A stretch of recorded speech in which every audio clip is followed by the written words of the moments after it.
actually 9:01 in India Standard Time, and I think it's time for us to start.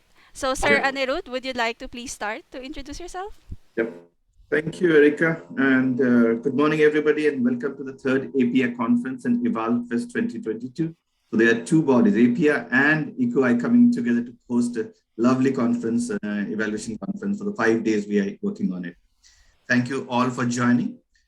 Today, I am Anirudh, and I am also the sort of co-founder, co-leader with ECOI, and also working very closely in the APEA board. And with me is Anna, Erika Lazarez. And Erika, can you introduce yourself, please? Thank you, Sir Anirudh. And I am Ana Erika Lareza, joining from the Philippines. I am the co-leader of Eva Youth Asia and also a board member of the Asia Pacific Evaluation Association. And really, we are going to be your moderators for today. And it is our pleasure to have you all join us to this joint conference between APEA and ECOI. So, I think it's time, Sir Anirudh, for us to start this Sure. event.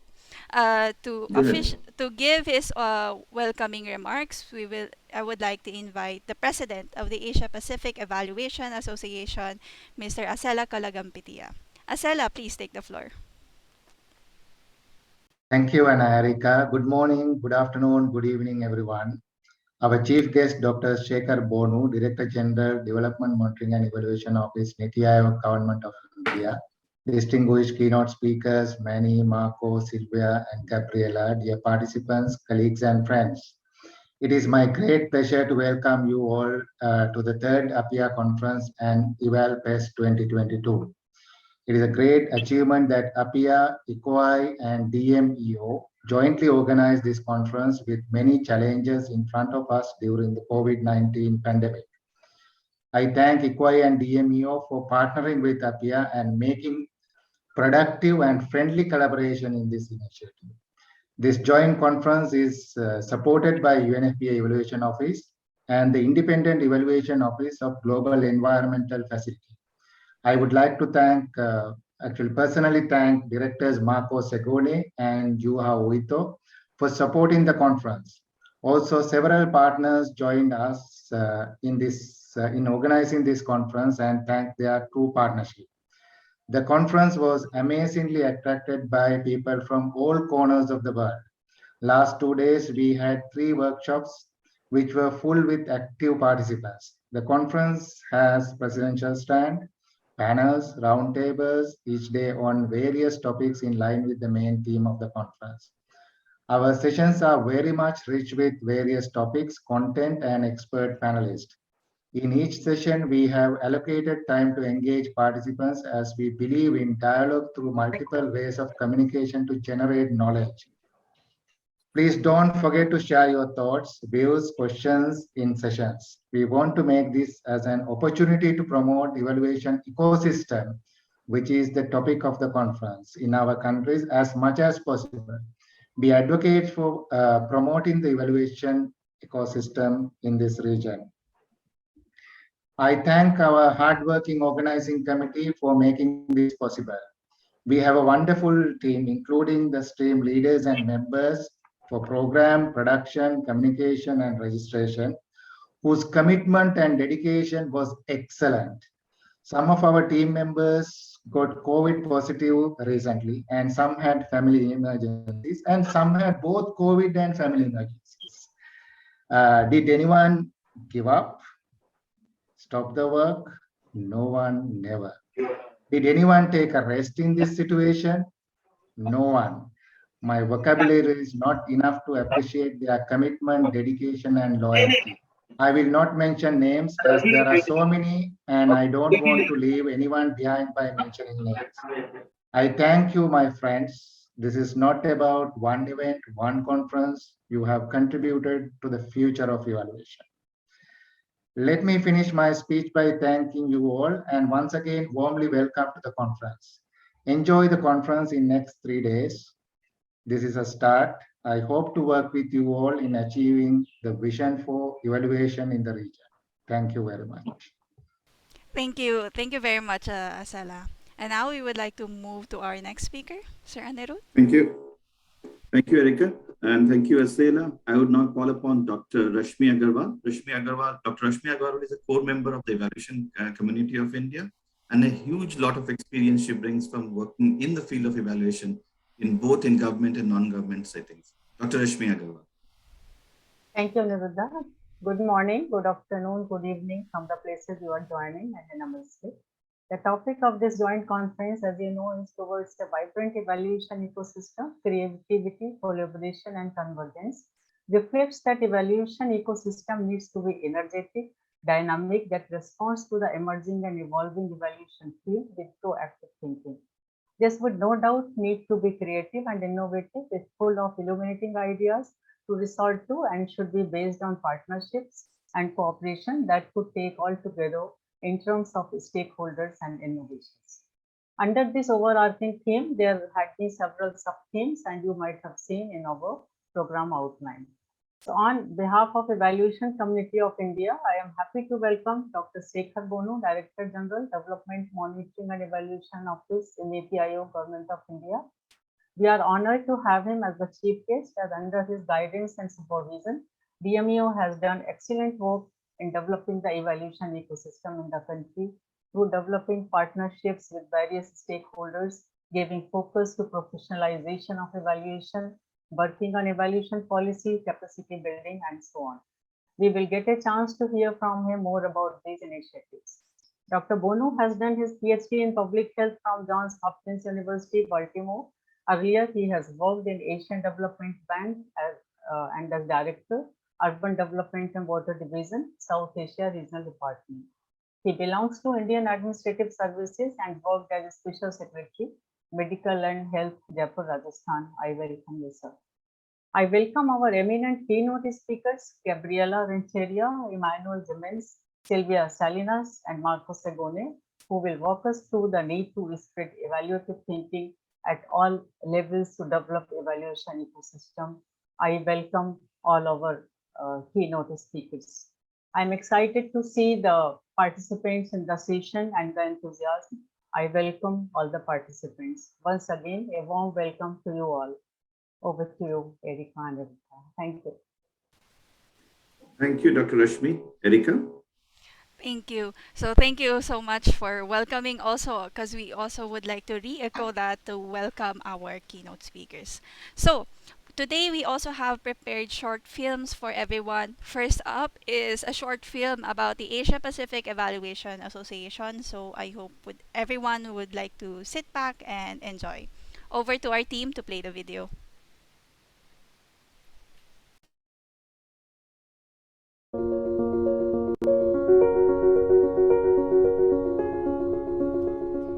Asia Pacific Evaluation Association is the regional body representing over 40 countries. We are an active partner of the Eval for Action campaign. As per our commitment, we launched the regional evaluation strategy.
pleasure to join the Asia Pacific Evaluation Association, APEA. Congratulations to Asia Pacific Evaluation Association for organizing these important events in the framework of the Asia Pacific Regional Evaluation Strategy.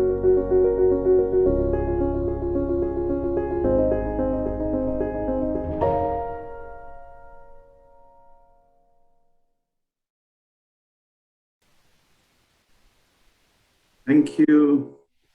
Thank you, Yatin and Randika, for playing this nice video about Asia Pacific Evaluation Association. And now I have the pleasure to welcome Gabriela to give the first keynote address. And Gabriela has a lot of experience, and she is also the current chair of the Evaluate Global Network. And she has a lot of experience in India and Mexico doing evaluations. Gabriela, over to you. Thank you. Thanks a lot. Good morning, good afternoon, or good evening to all of you. Greetings from Mexico. It is a really true honor to be here today, sharing with all of you. Thanks to the organizers for this tremendous opportunity. When I first got the invitation and the topic of the conference, I felt very excited, but I also wondered how to approach it. I started thinking, how can we collaborate towards a vibrant evaluation ecosystem? Who should we collaborating with? What innovations are needed to create a vibrant evaluation ecosystem? Where should we aim to be? I'm sorry to disappoint you, but I have no clear answers to that. However, I know for sure that it's young and emerging evaluators, that this role for young and emerging evaluators play a very important and extremely important role. I know that the role of EvalYouth in the future of evaluation is also crucial. A couple of years ago, we saw a swift departure from old paradigms of normal life. The status quo no longer exists, and we are facing a health crisis on top of the existing climate crisis and increased inequalities. For young people, the risks in the field of evaluation and education, employment, mental health, income are increasingly exponential. These consequences are not only affecting young and emerging evaluators and youth in the present, but will have long-lasting effects on their development. And after all, will have an impact on humanity as a whole. In that scenario, I like to think on a phrase of Michelle Obama that says, do we settle for the world as it is, or do we work for the world as it should be, for a better world? In the year I've been chair of EvalYouth Global Network, I came to witness that young and emerging evaluators are actually changing and working for transformation. Young and emerging evaluators are working to have a more equal world, a more prosperous world for all, where the promise of sustainable development becomes a reality for everyone, everywhere. The role of creativity is key, and young and emerging evaluators are showing it in leading new projects, finding new ways to building capacities in evaluation. However, these transformational challenges and changes are not the work only of young and emerging evaluators. We believe that another key element for such transformations is collaborations. We are actually seeing it here. Many actors, many organizations are collaborating and bringing us all together. In EvalYouth, we are happy that we can count on a global network with several regional and national chapters. Furthermore, we have found great partnerships that share a passion to transform our world, to build a better future, that share a passion for evaluation. As we are part of Eval for Action campaign, and we partner with UNFPA, with the Global Parliamentarian Forum for Evaluation, among many others. I am very grateful that I can be part of a network full of people who, as I am, are passionate about evaluation. And that passion shows not only in our present actions, but also in the acquired responsibility to build stronger evaluation capacities at the national and regional levels. In particular, I would like to congratulate the different partners in the Asia Pacific region for their great work, as we see the three elements of this conference to build a vibrant evaluation ecosystem developing in the region. While it is responsibility of everyone to act towards the achievement of the Sustainable Development Goals on the global agendas, young and emerging evaluators are taking ownership by creating innovative ways of approaching evaluation, building partnerships, and advocating for a better and resilient world. To the question, do we settle for the world as it is, or do we work for the world as it should be? I would like to encourage young and emerging evaluators to keep working for a better future, to allow yourself to be known and heard, to use your inner and authentic voice, but also to hear and to learn from others, to build bridges.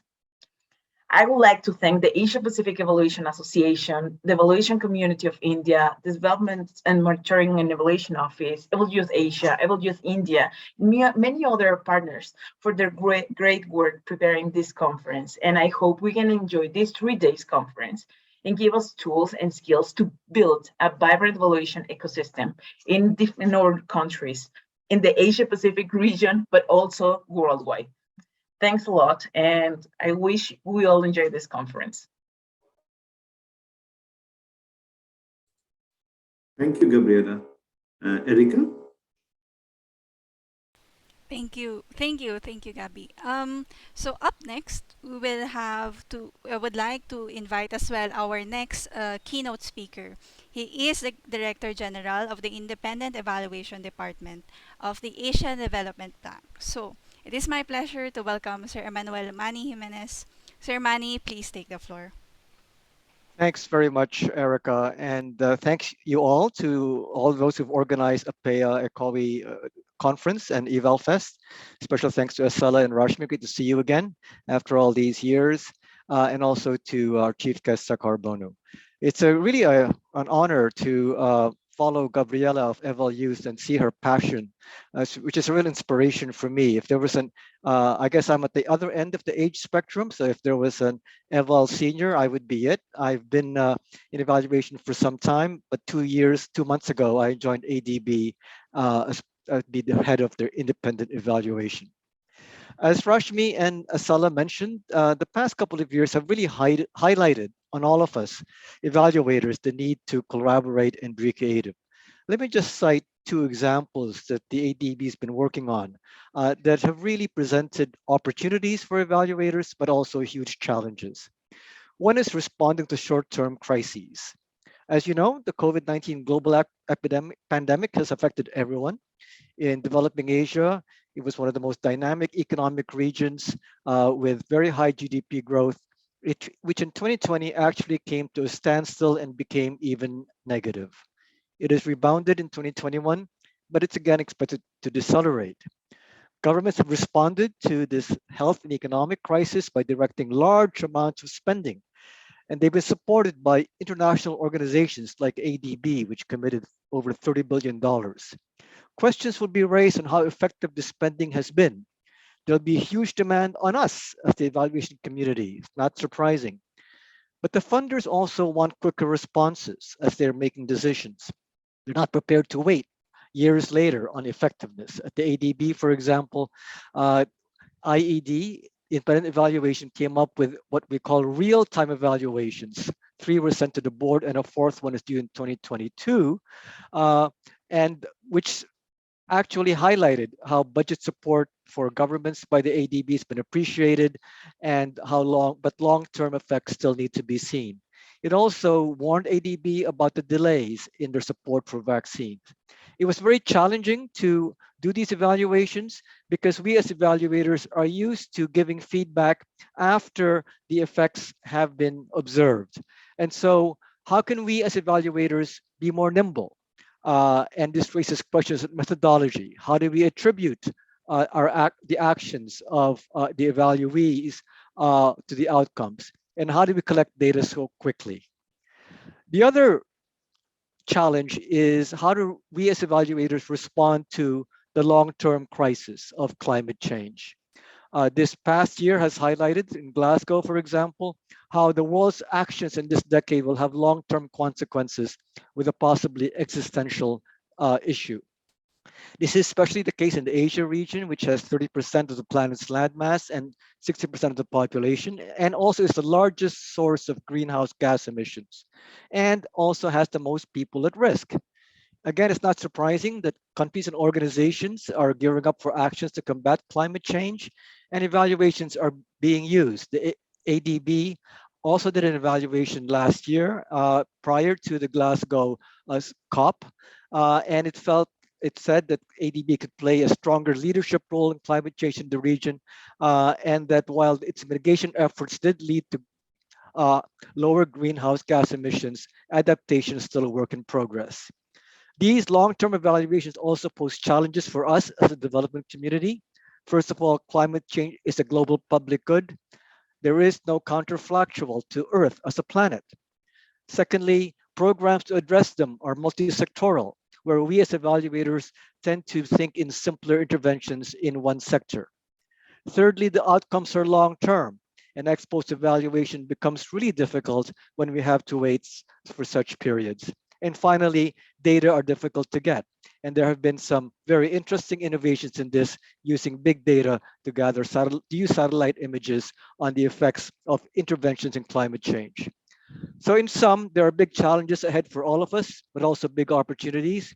As part of ADB, I'd like to invite you to join us as well in our capacity building efforts to the Evaluation Academy and also to the Asian Evaluation Week that's coming up.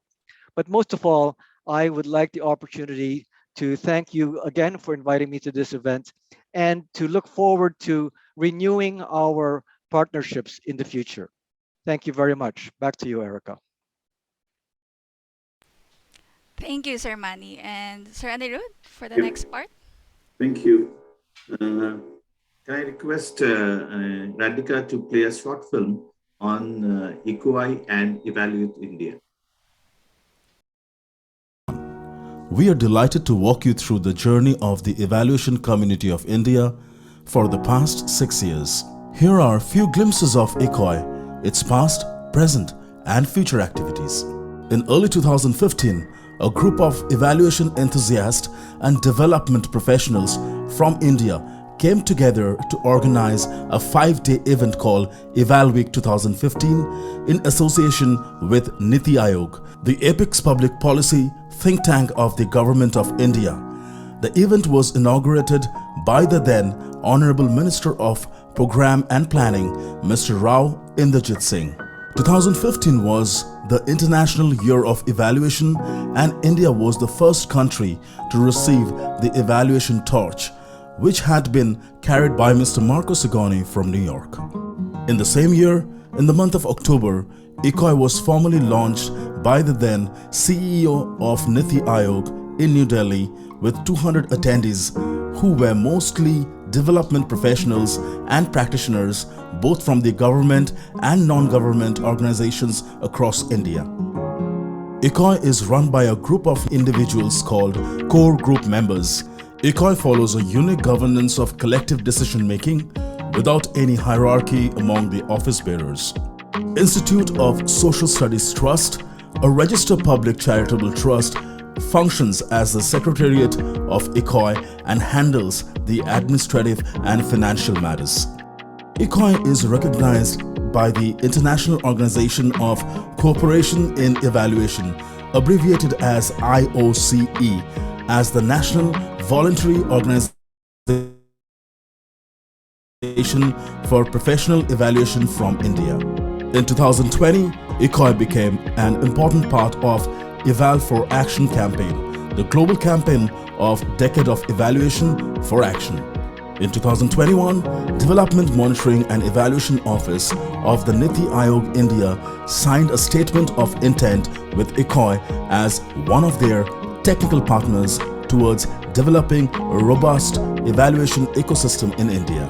ECOI believes in supporting young and emerging evaluators and recognizes their contribution. India's national YEE chapter was launched in November 2020 as an integral part of ECOI. Today, EvalYouth India is one of the most active and vibrant youth organization in the field of evaluation. Dr. Sanjay Kumar, one of our members, here highlights the YEE initiatives that were taken. ECOI provides an excellent platform for connecting the evaluators with each other. Many young and emerging evaluators, they have joined this platform. Presently, ECOI has over 200 members from various states across India. ECOI also has more than 25 international members from different parts of the world. Cristina Magro, one of our international members from Brazil, shares her views on ECOI. What an amazing association ECOI is. It's truly rewarding to interact closely with such a wise, creative, and engaged community.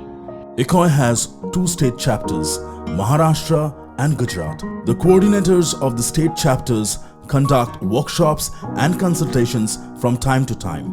ECOI believes in establishing networks and partnerships in order to work together with other organizations. Now we move to some of our recent activities. We bring out a quarterly newsletter which is widely circulated. EvalFest is ECOI's flagship event. The first EvalFest was organized in 2018 in New Delhi. Let's hear what our international member Madhuri has to say about EvalFest. Madhuri from South Africa here. EvalFest is my favorite event on the calendar. I meet so many new people who become lifelong friends. I learn new things, especially the Innovation Bazaar. It's my favorite part. It's full of energy and new things to learn. In the last 2 years, when the entire world has been struggling with the COVID-19 pandemic, it was extremely challenging for ECOI too. However, ECOI members didn't lose the spirit and went ahead with different virtual activities.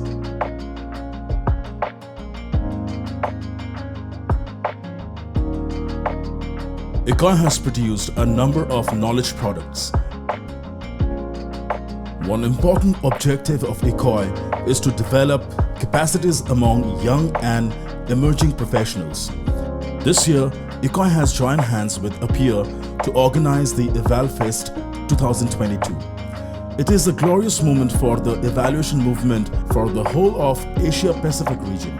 This 5-day event is organizing 20 sessions with the most reputed speakers from all over the world. We are happy to announce the Development Monitoring Office of the Niti Aayog has also joined the organizing committee as a partner and provided excellent cooperation and support.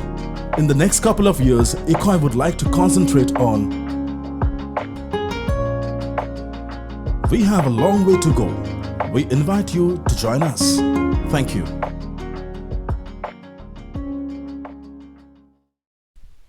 Excellent video from ECOI. So thank you very much for sharing that with us.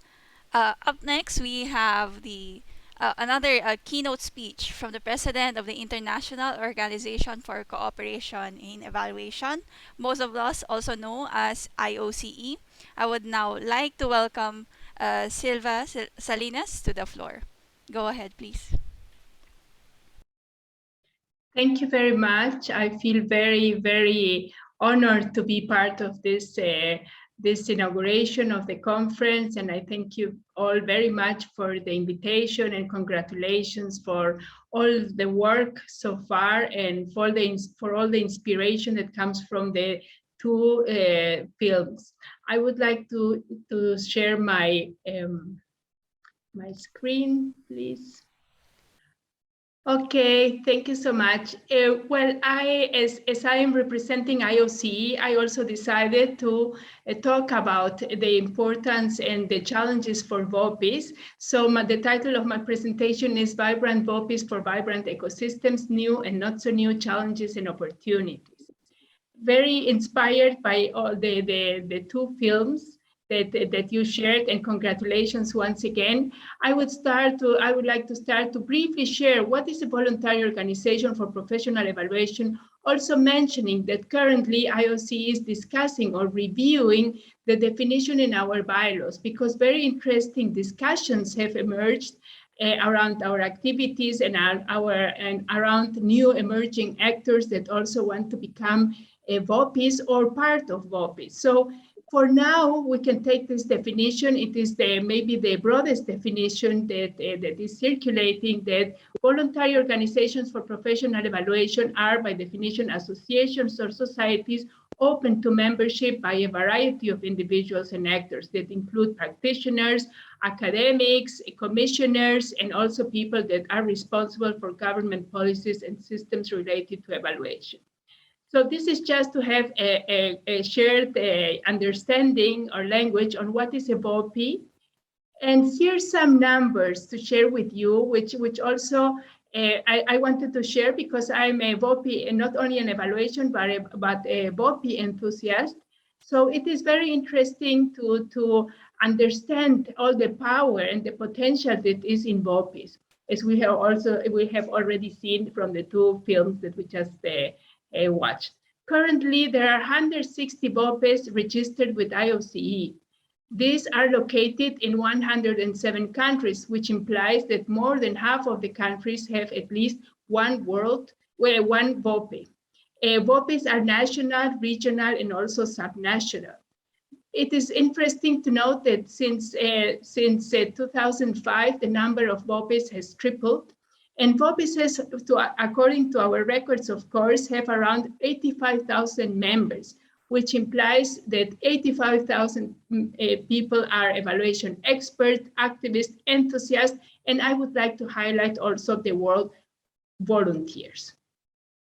From my perspective, and very inspired again by the experience you just shared and all the results and the accomplishments, which are really admirable, I would also like to introduce a kind of a more reflective perspective on the based on a more general global balance of VOPIs today, and use this time to, in a way, inspire and motivate to VOPIs to detonate the enormous potential they have to contribute to vibrant evaluation ecosystems and boost creativity, collaboration, and convergence. The potential needs to be unleashed, and there are some VOPIs that can inspire other VOPIs, but I think there is still room in general to increase the strategic contribution of VOPIs to the ecosystems, to vibrant future visionary ecosystems. As was already said, there are many opportunities and many challenges in today's situation, in today's reality. We have the pandemic, we have increased social inequalities, we have VUCA, volatility, uncertainty, complexity, and ambiguity, but we also have many opportunities that come from partnerships, strengthened and new partnerships that come from this increased knowledge for the need for change, from technology and innovation, and of course, from all the partnerships and the vision and the commitment towards the achievement of the SDGs. And in the center, we have, though, very complex and also very diverse national situations and national evaluation ecosystems. So I will not share any rules.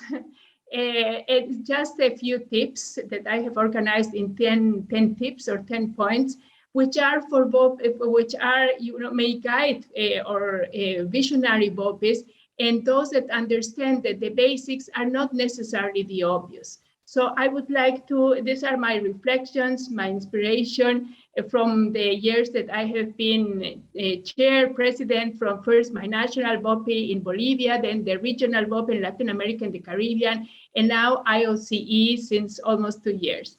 So I think I would like to start mentioning the challenge and the importance to assess, rethink, and recreate the role of VOPIs and the contribution to the ecosystem beyond the comfort zone. So self-reflection, self-evaluation is very important from my perspective. The second point, and it's based on number one, of course, is the importance of strategizing. Well, we have heard about APEA and the strategy. This is a very powerful, result. This is a very inspirational result. But many VOPIs don't strategize. They don't think beyond, concrete and very maybe scattered activities. And strategizing is very important to move forward, to think beyond. The third point, and it is something I'm biased towards the importance of this point, is to walk the talk and gain legitimacy.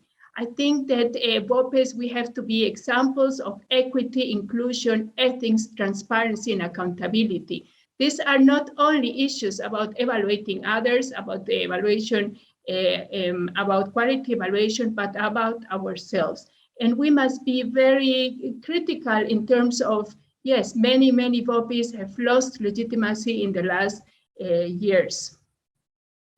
The fourth point is, well, to strengthen one of the very important element of the BOPE's DNA and nature, which is to convene diverse, even non-traditional actors to boost dialogue, coordination, collaboration, and co-creation. Well, it is so exciting to have, for example, Eval Youth representatives here, but at least in my region, and this has been changing a lot in the last well, I would say years. But I think there was a very strong age bias in VOPES, an adult bias, and young people were not really welcome or invited. So diversity within VOPES is not a generalized situation. So I think while this is very important, we don't need to generate many parallel organizations. We can convene also on affinity, based on affinity and complementarity, as also Gabi was mentioning. Another very important point that I think BOPES can contribute is to promote the learning, but also the unlearning function in evaluation and on evaluation. I think we speak a lot about MEL right now, but from my humble experience, actually the learning component, the learning function is the weakest of all the three functions, and maybe one of the most important towards the future. So learning also implies openness to the sixth point is to catalyze innovative perspectives and approaches on the importance and future of evaluation. I think innovation may be one of the most used words in these times, but I think we have the challenge to really integrate it in how we do what we do and how we approach innovation from a strategic perspective. The seventh point is to rethink the role and profile of evaluation practitioners in and for the future. Yes, professionalization, competencies, profiles, as was already said, is in one of the key roles of BOPES. But the importance is also to propose changes and to advocate changes in the professionalization programs and opportunities. And I think to have a broader approach to competencies. For example, self-reflection. Self-reflection is probably one of the very, very important competencies, and very few associations or BOPES have included it in their profiles. Number 8, well, to promote evaluation-based innovation, replication, and scaling up towards the achievement of the SDGs.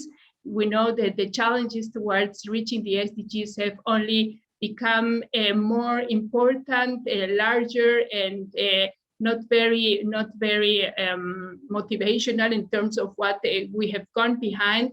So there is a lot that evaluation needs to and can contribute in terms of innovation and replication. And I think also it is very important to advocate for the democratization of evaluation also as a public good, and to motivate very open access to evaluations and owning evaluation.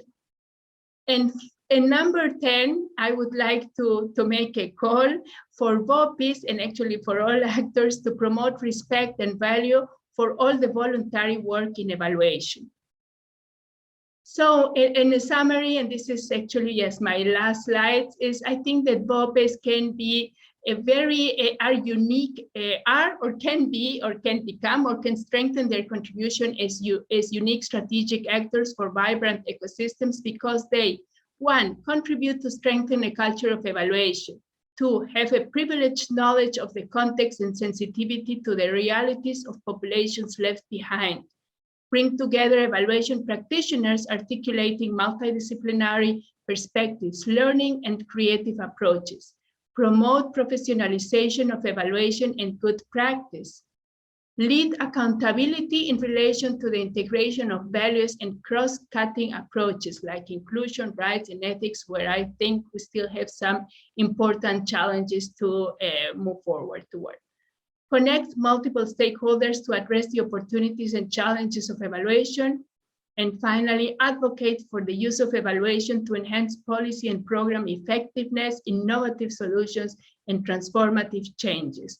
However, Without proper self-evaluation, failure is inevitable, as John Wooden said. So thank you very much.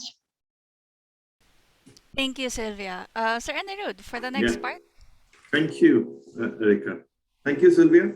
Our next speaker today is Marco Sagon. And Marco Sagon is the director for UNFPA Evaluation Office and also the co-leader of Evaluation for Action. And he was also formerly the chair of the United Nations Evaluation Group. Apart from being very, the positions he has held in UN system and also worked in developing countries, he's also a very big enthusiast for the WOPAs and the evaluation ecosystem as a whole. Can I request Randy for Marco Sagon's speech? Dear friends and colleagues, it's really a very big pleasure to be here with you today for the third APEA conference and EvalFest 2022. I've been asked to talk about making evaluation fit for purpose for equity and social justice in response to COVID-19 and the climate crisis. In the next 8 minutes, I will cover 3 points. First of all, I will talk about the decade of action. Second, how evaluation can be a transformative solution to the challenges that we have to achieve the SDGs by 2030. And third, how do we make evaluation fit for purpose? How do we make sure that evaluation will be a transformative solution for that? So let me start with the first point about the decade of action. As you know, the 2030 Agenda for Sustainable Development is a shared roadmap for peace and prosperity for people and the planet, with the 17 SDGs.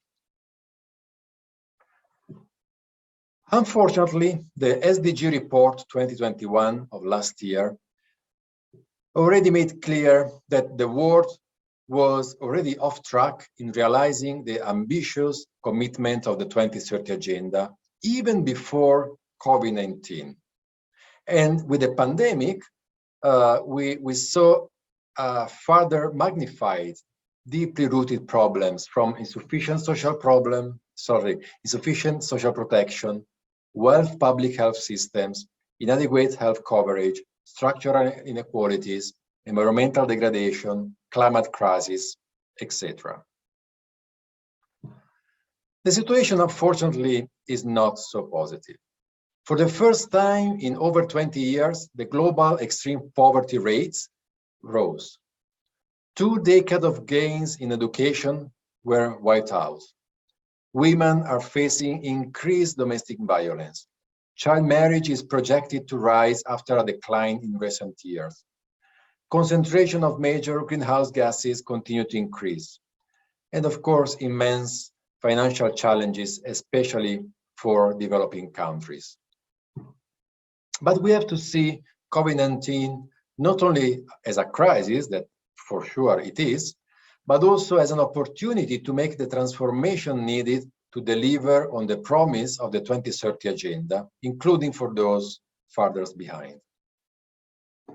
The Secretary General of the United Nations, Antonio Guterres, launched the Decade of Action a couple of years ago, and this year he launched our common agenda. That is an urgent call for action by all countries to come together in a global partnership with reinvigorated multilateralism, greater participation and leadership from all sectors. Now, the second point is how to make sure that evaluation is a transformative solution with multiplier effect to reach those farthest behind. Because we know that in theory, evaluation can be critical to achieve the SDGs, because evaluation tells us what is working and what is not working. Tell us for whom is working, why, under what circumstances. And evaluation provides us lessons learned and good practices on making public policies to scale more effectively, particularly to ensure that they reach those farthest behind. However, the lack of capacity to assess progress of national development strategies can hold back countries. And so this also hampers the reduction of inequalities. Therefore, we need robust national evaluation systems and capacities in place. Because without a strong national evaluation system and capacities, the delivery of SDGs by 2030 may not happen. But then the last questions, and perhaps the most important. How do we make evaluation fit for purpose, for equity and social justice in response to the COVID-19 and the climate crisis? Well, the theme of this conference really already give us the right direction. First, creativity and innovation. It's very clear that the challenges that we face cannot be dealt with a business as usual approach. The situations, internally to organization, external from the organization, within countries, between countries, is changing so quickly and so dramatically. And therefore, evaluation needs to adjust course with creativity and out-of-the-box solution in a real time. We need adaptive evaluations. We need evaluations that are able to adapt themselves. And we need evaluations that are able to assess the progress towards the actual results, but making sure that even the program themselves, they adapt on a real time to the ever-changing context. And therefore, we need to move from accountability for results, from the old RBM, result-based management, hierarchical and statical result framework, towards accountability for learning for results. That means an accountability to learn and to adapt and adjust in real time to be able to deliver results on the ground. This means when we think about innovation related to evaluation, we immediately think about the use of new technology and big data. That, of course, is a big innovation.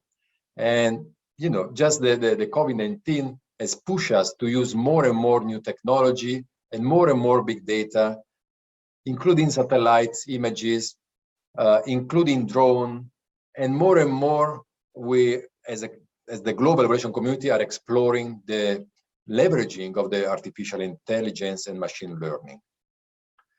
But it's not only about new technology.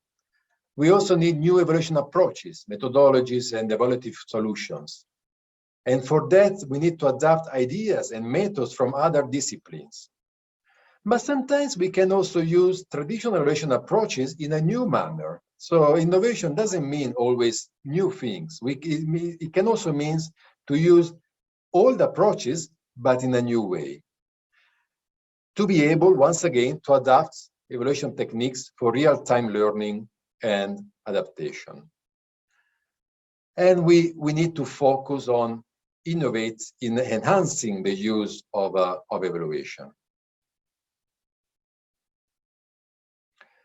Second big things, again, the theme of this conference, collaboration. The challenges we face are so big, are so complex, are so interconnected that we cannot face them with just in isolation as one organization. We need strong international cooperation to build national relations system for equitable recovery. So we need, new partnership or enhance existing partnership, but this partnership must be inclusive. So they need to be inclusive at global, regional, national, subnational, and local level. They need to be multi-stakeholder partnership, including governments, parliaments, civil society, academia, media, private sector, professional bodies of evaluators, the so-called VOPEs, and communities. But they also need to be intergenerational. We now see, likely so, that more and more young people in the world, and I'm not only talking about evaluation, but in general, are really becoming more and more vocal. They are really becoming more and more activist, and they are really becoming more and more a force of change. And when it comes to evaluation, just one example, the Decade of Evaluation for Action, the Eval for Action campaign, that is an inclusive, multi-stakeholder, intergenerational partnership where young evaluators are co-shaping the campaign at global, regional, and national level together with other senior evaluators or senior parliamentarians. And this partnership has been acknowledged as an SDG good practice by the United Nations. And last but not least, convergence. The challenges we face cannot be dealt with diffuse and scattered actions or solutions. We need integrated solutions to help countries strengthen the national relations ecosystem. So we need to focus on a system approach where, we focus on individual capacities, both demand and supplies capacities, with the use at the center, but we also need to strengthen institutional capacities and an enabling environment for evaluation systems that are focused on equity and gender. These require a systematic and coordinated efforts among all stakeholders with out-of-the-box solution, convergence of actions around joint and system-wide evaluations that are led by countries, and knowledge synthesis at national level to support better public decision-making. I think my time is over, and I really would like to thank a lot to the organizer of this conference, because these three things are really key to make sure that evaluations evaluation is and will continue to be fit for purpose, to make sure that evaluation is really an actor of change and transformation. Thank you very much, everybody. Thank you to our team for sharing that, and we would also like to express our thanks to Marco for preparing that presentation for us. So, for this part of our agenda, we would like to request our speakers, our keynote speakers as well, to please open their video for the inauguration and a bit of a photo op. And with that, I would now like to invite our chief guest, Dr. Sekar Bonu, who is the Director General of DMEO of Niti Aayog, to officially initiate our inauguration. Dr. Sekar Bonu, please take the floor. Thanks, Erika. Good morning, good afternoon, and good evening to all the global monitoring and evaluation practitioners and global evaluation and monitoring family. I am truly delighted to join you all at this inaugural session of the 3rd Asia Pacific Evaluation Association Conference and EvalFest 2022. At the outset, I would like to congratulate the evaluation community of India, especially Rashmi, Rajiv, Anirudh, for the immense initiative and energy and the organization capabilities they have demonstrated in building this large community in India. Given the immense planetary challenges that we face, government efforts alone are not going to be suffice. Clearly, we need multiple stakeholders, non-state players, multilaterals, everyone to join this huge effort to make government expenditures effective. So thank you, ECOI. I have been in touch with Acela and Erika for a couple of months, if not years, and I'm extremely impressed with the energy and the vision and leadership they bring to APEA. I'm particularly delighted to be here in this function. I thank also Gabriela, Sylvia, and Marco for the keynote address. And special thanks to Manny. When we talk about the partnerships, I can't think of a better example than what Manny did when I first joined in 2019. At the time, he was executive director of 3IE, and I reached him multiple times. And I think the wisdom he carries and the guidance he provided had a strong influence on how we took this challenge of institutionalizing monitoring and evaluation across this country in a big way. Thanks, Manny. I ADB is truly lucky to have you there. So what I would try to do over next 10 minutes is to divide into the various steps that we have undertaken in Monitoring and Evaluation Office. I will not be able to cover most of it, but many of my colleagues are joining various sessions, and I'm sure they will provide more insights there. I think the topic of this conference around creativity, collaboration, and convergence is truly critical. And when it comes to power of youth, young professionals, in the last 3 years, if there is one message, one important message that I have gained, it's the power of young professionals to transform the government, the society, and the whole development paradigm. In my office here, at least 80% of my staff are all young professionals. You can go to the website and see them. And the passion, the energy, the dedication and commitment, and the soft skills of communication and technology they have leveraged. And today, whatever we are in DMU, it's largely because of their dedication, commitment, and the skill set they have brought to us. So clearly, there's no doubt. Now, the whole challenge is how can we get more of these brilliant, talented people to get interested in public policy and solve these public important welfare challenges that all the keynote speakers have laid out. And clearly, there's a big role for government to play to enable and facilitate young professionals to come into public policy area. So the government of India is doing a lot of work in this direction by opening up a lot of position for lateral entrance at various levels, especially at the junior level. And this, I hope, will provide a lot more opportunities for young professionals to get exposed into the government setting. So that's one part. But also, I think there's need for generating a lot more public policy professionals in this area. And I'm sure the conferences of this nature and EvalFest, as well as the other partnerships that we are trying to work out with think tanks, academia, both in previous surveys, as well as trying to build capabilities in surveys through collaboration with central training institutions and state training institutions would play an important role. Clearly, a lot of funds are going in. For example, Government of India is spending close to 16 lakh crores, 16 trillion rupees on development initiatives, some to deal with the impacts of COVID, but even otherwise, as economies grow, the governments have more flexibility to invest in infrastructure and welfare schemes.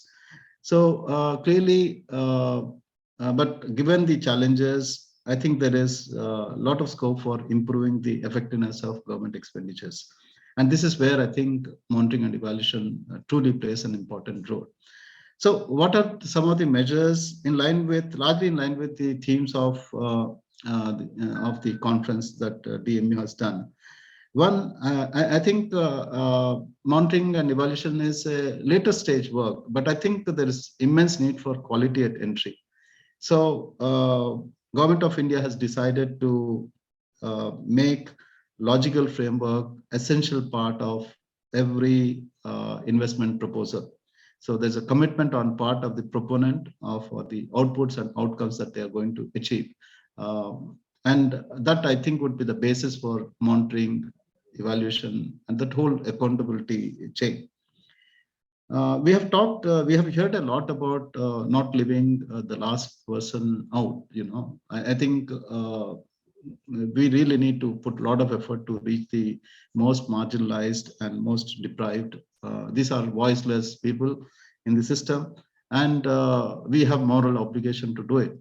So Development Monitoring Evaluation Office has actually adopted OECD framework, but emphasized equity, the inclusiveness as a separate part. So our evaluations do relevance, efficiency, effectiveness, impact, and sustainability. but have a lot of specific questions and inquiry around equity, so that we don't miss under the larger gamut of evaluation that we do. I think one of the most important innovations is to improve the quality of administrative data that we are going to collect. If we can make it real time, if we can make it high quality, probably it's as good as doing a survey. So, and the good part of administrative data is that it keeps on coming on a regular basis. And when you have crisis like COVID or migration and so forth, you can depend on administrative data.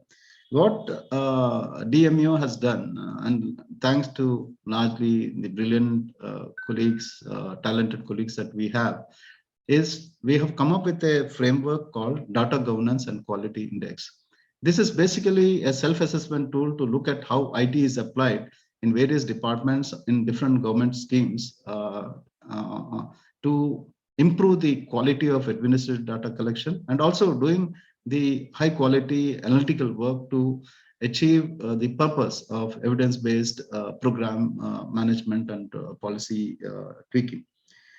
On capacity building, clearly DMO as Apex Monitoring and Evaluation Organization of this country, as part of Niti Aayog, which is the Apex think tank of India, we are grappling with issue of how to build capacity. But given where we are currently, there's a long way to go.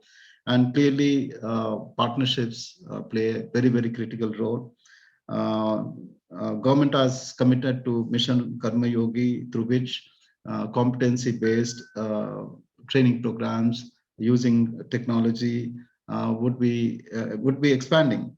As from our side, we are working closely with central training institutions, state training institutions. We are working closely with various international and national partners to look at the curriculums and competency-based training programs, and use technology and physical training programs to achieve them. In terms of partnerships, I don't think DMO would have been where it is today without the various partnerships that we have signed and the deep commitment that the partners have demonstrated in helping us. It is both it's international organizations, including JPAL, 3IE, WFP, UNICEF, and others, and national as well, national think tanks. But we are expanding it further. We want to have partners with regional universities, regional think tanks, so that they are integral part of the ecosystem of monitoring and evaluation, because many of these universities have immense capabilities in statistics, management, economics, and other relevant social sciences. One element, definitely in terms of partnership, we are still not very strong in terms of building partnerships with civil society and communities. We look for partners like ECOI to help us expand our networks, and ECOI to be sounding board for the aspirations and interests of communities and civil society organizations. But one way we reach out and emphasize the community voices are here is the mixed research methods that we follow. All our evaluations are mixed. It's not just qualitative, quantitative. We have 1/3 of emphasis is on qualitative. Broad principles, 1/3 is look at the existing knowledge through literature review. 1/3 is quantitative, but 1/3 is qualitative. So all our research evaluations have key informant interviews and focus groups especially with the end beneficiaries. So that's one way we are trying to compensate. But Government of India has been very successful in social audits, but this is an area where a lot of work needs to be done. As I move to looking forward, I think, as I said, partnerships with civil society is a challenging area. Ultimately, civil society, given federal nature, I think the partnerships largely have to be built around district administrations and state, and to some extent at the federal level. One area where I feel a lot more work needs to be done, this is a challenge for the whole evaluation community, is that we are reasonably good in evaluating and monitoring, evaluating especially programs which have clear end beneficiaries. So you can go to households, talk to them and figure out. But I don't think we are that good when it comes to evaluating infrastructure. But sizable amounts of funds go into infrastructure, especially whether the infrastructure is leading to the outcomes that it has professed for. The other area where I think a lot more work needs to be done in evaluation of institutions. Governance is core for delivering results. And governance is largely through the institutions that the government builds, whether it is regulatory institutions, whether it is service delivering institutions. So we see where the institutions are strong, the quality of delivery is impressive, but where the institutions are weak. So how can we come up with evaluation frameworks which will lay out a blueprint for institutions to understand where they stand in different metrics or parameters and then move forward? I think this is one. Sir, sorry, you have a few 2 more minutes, please. And Yeah. please wrap up. Yeah, and so I'm just completing. So so basically we also need to look at how to strengthen policies and rules and evaluation of rules and regulations. So with this, definitely there's a need for a evaluation policy to bring them all together, build on the strengths, but also address the major gaps, and through which we hope to institutionalize. Looking forward, DMO looks for working with various partners, both at the national level as well as international level, and to build a strong evaluation policy and institutionalized monitoring and evaluation to achieve the effectiveness, efficiencies in public expenditure. Once again, thank you all for giving me this opportunity. Thank you all and wish you all the best. Thank you, Dr. Bunu, and really apologies for having to cut you short in there. So, just briefly, just give me a moment to share screen. Next slide, please. Yes, okay. So looking forward for this conference, we would just like to give you guys a very brief overview of what happened in the past few days in this joint conference, and what are you as a participants gonna look forward, and what sessions can you join later on. So, next slide. Okay. So for the first 2 days of the conference, for 21st and 22nd, we had a workshop for the career development in M&E for young and emerging evaluators. As many of our speakers have mentioned, we are all have been here in the Asia Pacific region have been very focused in capacitating young and emerging evaluators, and we are very happy to have had these workshops with the support of the UNFPA Evaluation Office for many young evaluators here in Asia Pacific. Next slide. We also had a technical workshop on program evaluation and process monitoring framework. This was led by Dr. Vivek Pandey from the Institute of Rural Management, Anand, or IRMA. And it was co-led with Dr. Shyam Singh. Next slide.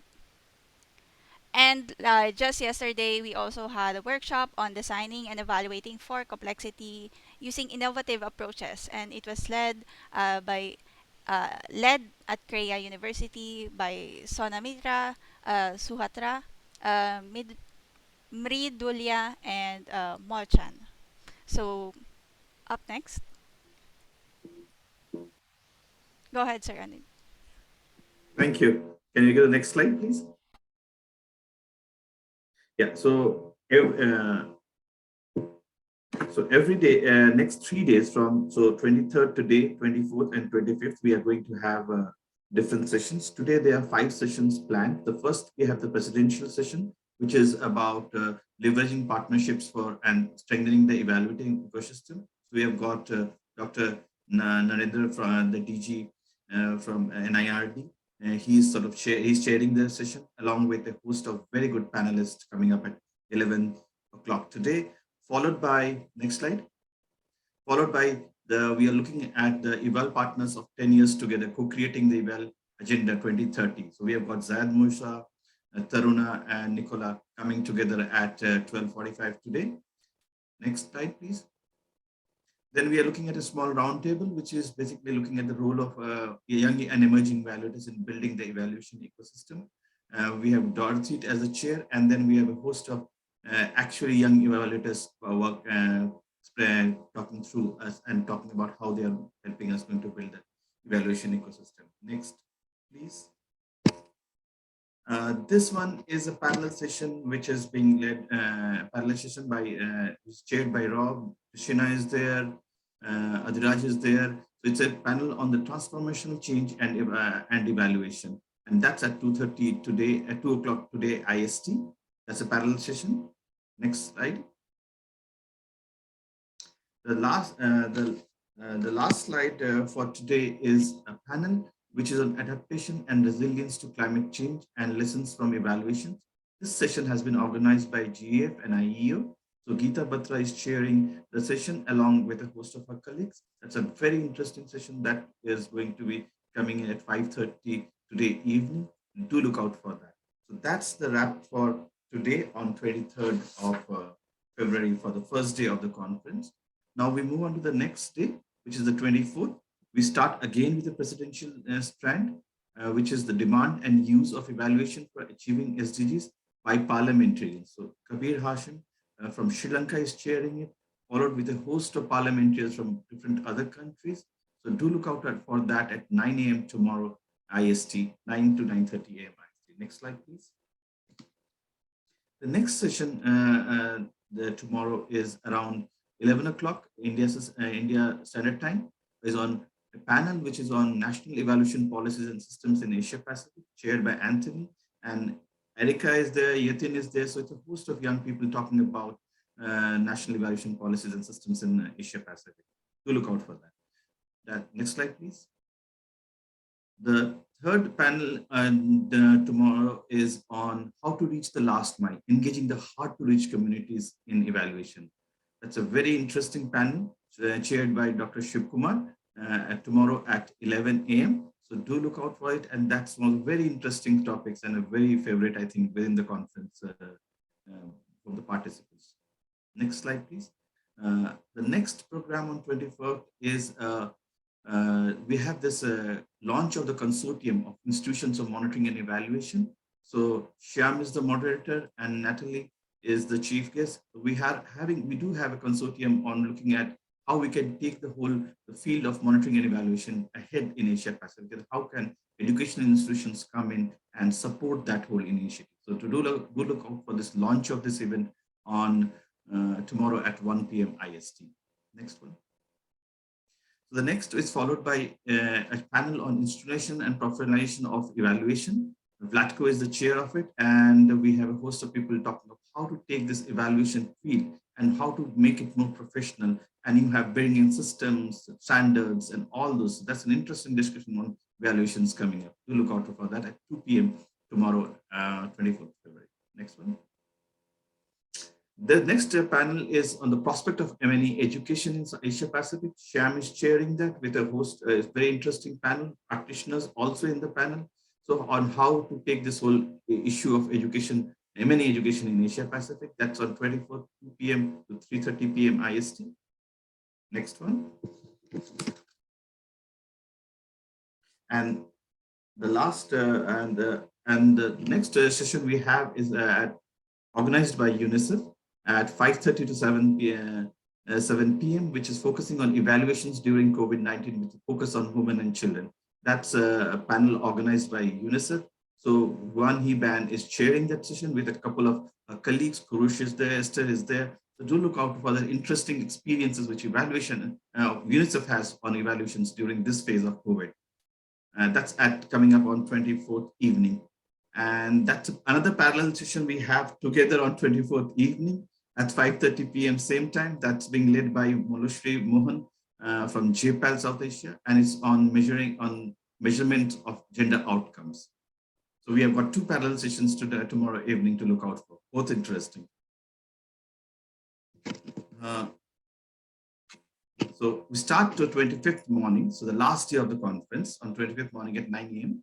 We have a Keiko chairing a session, presidential stand session, making the 2030 agenda realistic role of evaluation.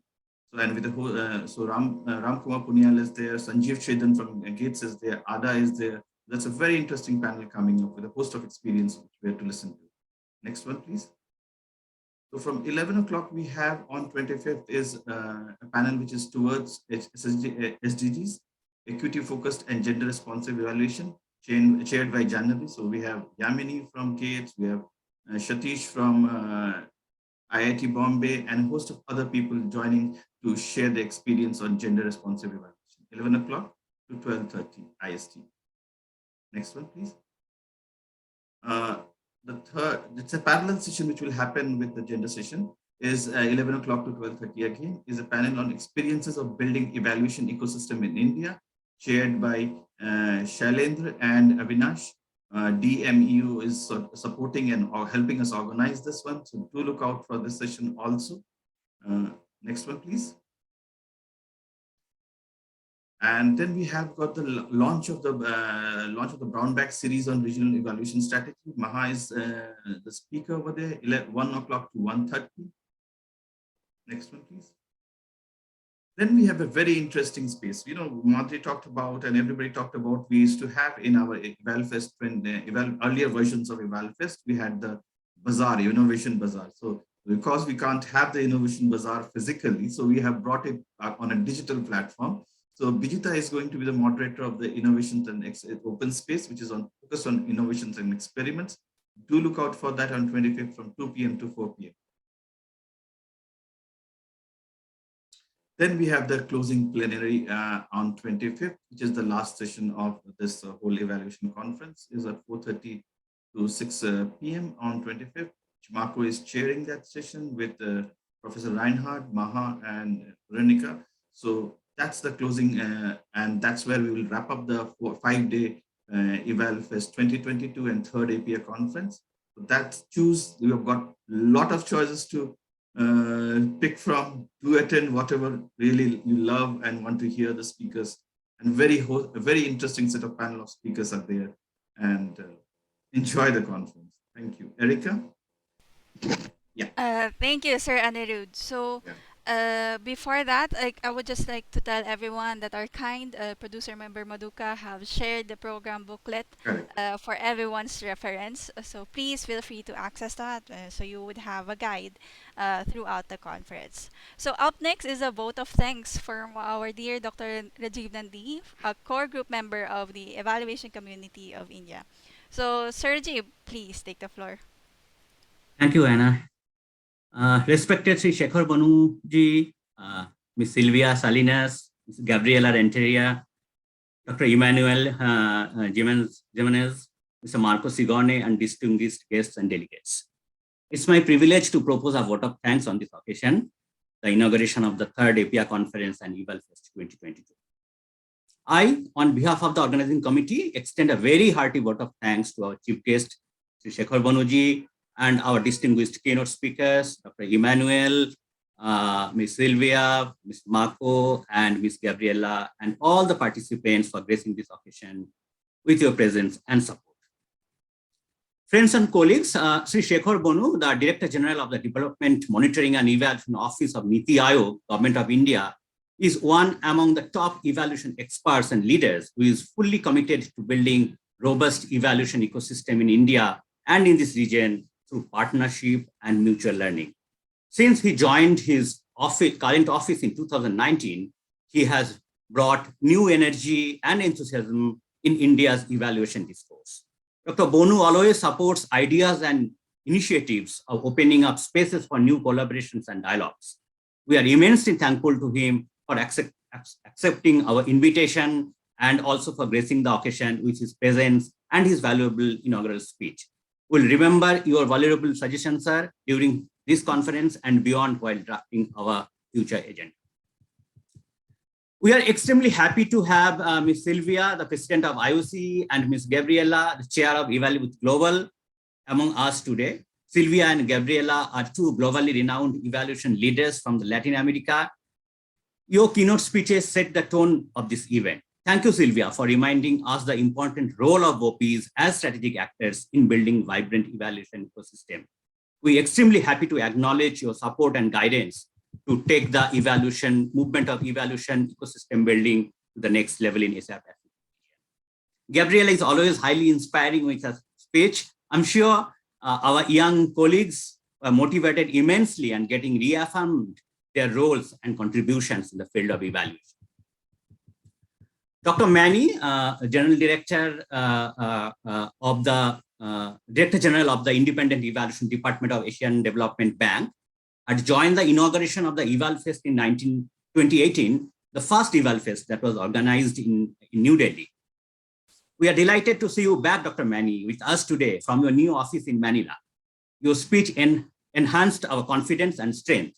Your note was encouraging and at the same time suggestive too in extending the collaboration in dealing the challenges posed by the COVID-19 pandemic. Thank you so much. Mr. Marco Sigone is a dear friend and a great supporter of both APEA and ECOI. He always keeps motivating us, the evaluation warriors, all the time with his leadership qualities and innovative ideas to make evaluation meaningful, transformative, and influential. Marco, though couldn't join live due to time difference with his current location, but very kindly accepted our invitation and shared thought-provoking suggestive analysis of the concept note of the event. Marco was even interested in traveling to New Delhi for this event, but unfortunately we couldn't organize an on-site event due to the uncertain nature of this pandemic. Sorry. Anyways, the team APEA and ECOI is thankful to you for gracing this event with your recorded speech and valuable inputs, Marco. We are immensely thankful to our participants. Over 800 people registered for different technical sessions of this event. This indicates a growing evaluation community in the Global South who are keen to participate actively in learning, sharing, and using of evaluation findings in achieving the development. Finally, we thank all our partners and sponsors, especially the Evaluation Office of United Nations Population Fund and the Independent Evaluation Office of Global Evaluation Environmental Facility. We couldn't think of such a huge event and could provide bursary to most of our participants for attending workshops and technical sessions without this support. At the same time, we express our gratitude to all our partners for the excellent technical support. Before I end my vote of thanks, I'd like to mention the great contributions of our program production team, who mostly volunteers from the YEEs. They have been working restlessly for the last 2 months. We are now looking forward to a great joint conference in the next 3 days with rich presentations and meaningful discussions. We are sure this event will be one of the key moments in the history of APEA and ECOI towards building a vibrant evaluation ecosystem in the Asia Pacific region. Thank you everyone for taking time to be here today and for listening to me. Have a great day. And please join us for the first presidential stand, leveraging partnerships for strengthening the evaluation ecosystem at 11 a.m. IST, just half an hour from now. Thank you so much.